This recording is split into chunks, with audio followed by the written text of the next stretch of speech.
best competitor in the world.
Oh, I love my good Kylie. This one's probably like she made this on her Snapchat or something, or her Instagram. It's a little chunky.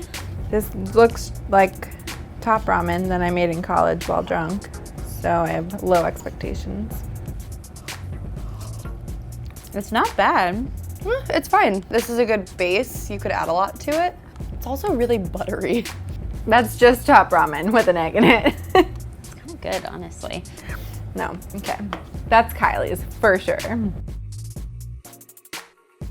It's beautiful. It has an egg on top.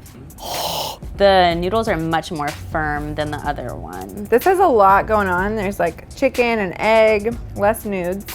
The broth looks nice and dark as well.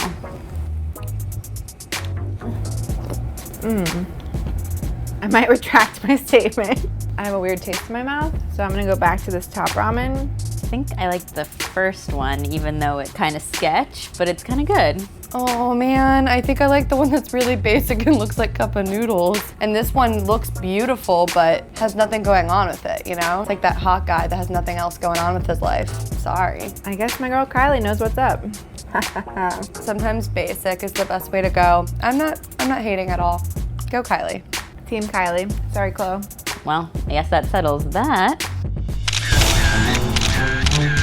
You're just jealous that you can't be in a tight whore dress like you used to be in Miami.